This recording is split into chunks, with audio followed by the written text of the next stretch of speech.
Okay, so now we're going to go on to part 2 of our zine making with something I call Zine TV.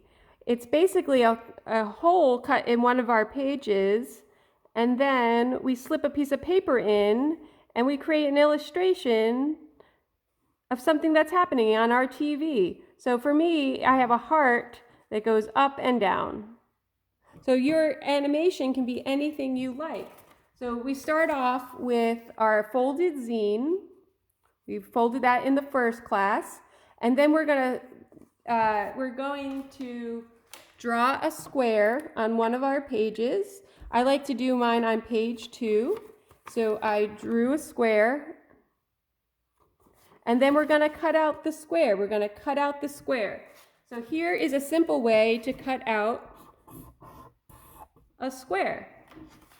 So we have our paper. I drew my square. You open it up, and then you just make a little bend in your paper. So I'm not folding all the way, and with my fingers out of the way, I make a little snip. I make a little snip with my scissors, and then I carefully cut out my TV.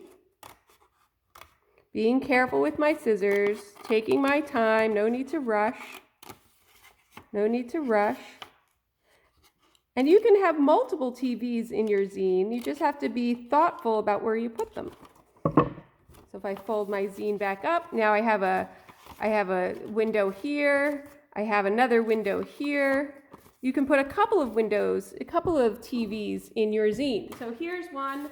I've cut carefully and I've decorated it to make it look like a TV. And then I just took a piece of paper that I knew would fit in here. So I took a piece of paper and folded it in half so that it would be a little more sturdy. And then I measured how big it could be to fit in here. And I cut to get this to be the right size. And now I slip this in.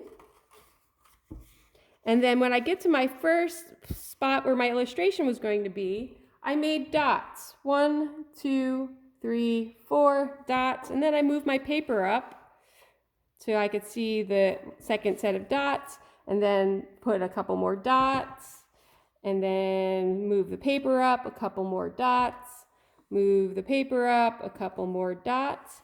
And now, in between where all of my dots are, that's where my animation is going to be. So and you can do this with pencil. I wouldn't do it with marker. I'm doing it with marker so that you can see it.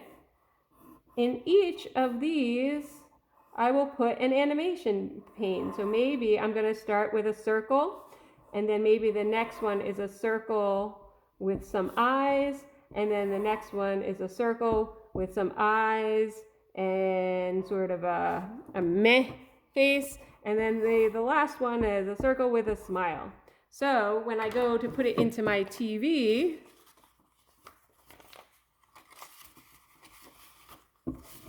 I have an animation.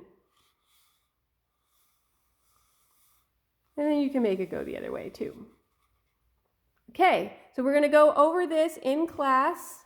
Don't worry, take your time. It's easy peasy.